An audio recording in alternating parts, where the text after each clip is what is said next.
Admiral Kexathera had witnessed the fall of 17 civilizations during her 4 centuries of service to the hegemony. She had seen proud species reduced to ash, their homeworlds cracked like eggs beneath the relentless advance of the coalition's war machine. Victory had always been inevitable, a mathematical certainty calculated by their quantum strategists and executed with cold precision. Until now.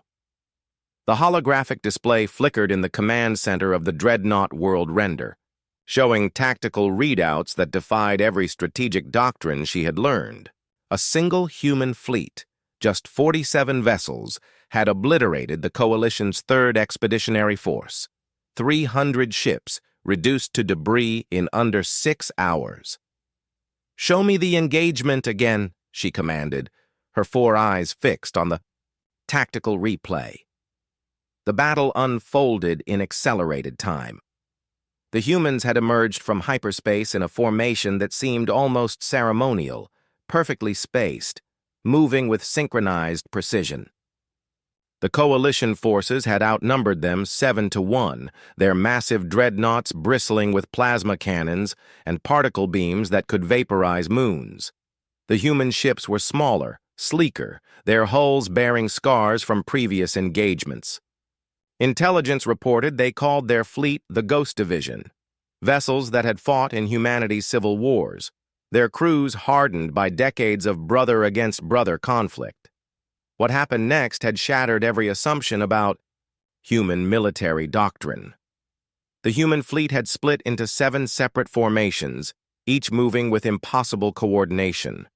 Their ships didn't just fire, they danced. Missile salvos curved through space in precise arcs, finding gaps in coalition formations that shouldn't have existed.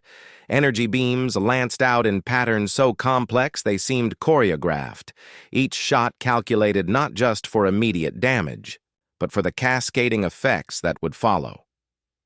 The coalition's numerical advantage became a liability. Their massive formations, designed to bring overwhelming firepower to bear, became targets for human weapons that seemed to defy physics. Torpedoes that phased through shields, beam weapons that somehow curved around defensive barriers, fighters that moved like they were guided by prescient intelligence. In the end, the humans had lost 3 ships. The coalition had lost everything. "Admiral!" her communications officer interrupted, his voice tight with barely controlled panic. "Long-range sensors are detecting multiple hyperspace signatures approaching our position." Kexathera's blood chilled. "How many?" I'm not certain, Admiral.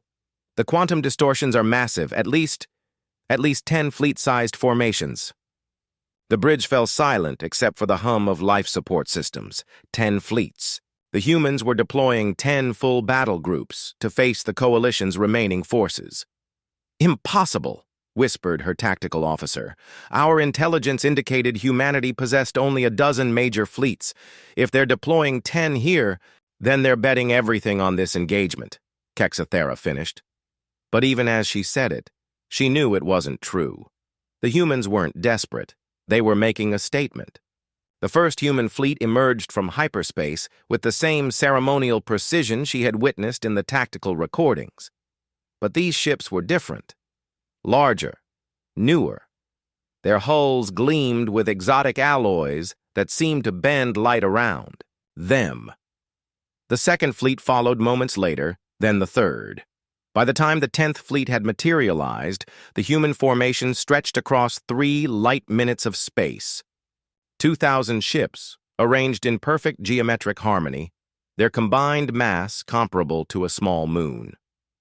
"Admiral," her xenobiologist spoke up, his voice filled with newfound understanding. "I've been analyzing human psychological profiles. Their military doctrine isn't just about victory, it's about sending messages. They're not here to simply defeat us. Then what? They're here to ensure we never threaten them again. This is what humans call overwhelming force, not just enough to win, but enough to make the very thought of resistance seem futile." The communication array crackled to life, and a human voice filled the bridge.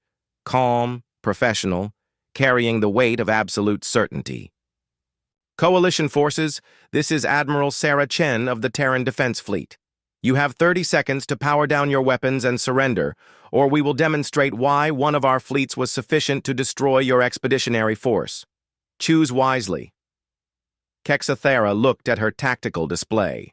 The Coalition's remaining forces, 12 dreadnoughts and their escorts, were outnumbered 50 to 1. Even if every human ship was inferior to Coalition technology, the mathematics were unforgiving. "Admiral?" her weapons officer asked. She thought of the 17 civilizations she had helped conquer, of the mathematical certainty that had guided her entire career. The humans had shattered those certainties with a single engagement, and now they had deployed 10 times the force necessary to ensure her complete capitulation. "Power down all weapons," she ordered. "Open a surrender channel." As the Coalition fleet's weapons went dark, Kexathera realized she was witnessing the birth of a new galactic order. The humans hadn't just defeated them, they had redefined the very concept of military deterrence. One fleet had been enough to terrify the Coalition's military leadership. 10 fleets would ensure the galaxy never forgot the lesson. The human formations began to shift, adopting escort positions around the surrendered Coalition vessels. Even in victory, their movements remained precise, calculated, professional.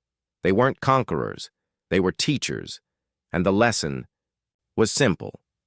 Humanity didn't just fight to win, they fought to ensure they would never have to fight again. In the depths of space, surrounded by the overwhelming might of Earth's fleets, Admiral Kexathera finally understood why the galaxy's oldest civilizations spoke of humans in hushed tones. It wasn't their technology or their tactics that made them dangerous.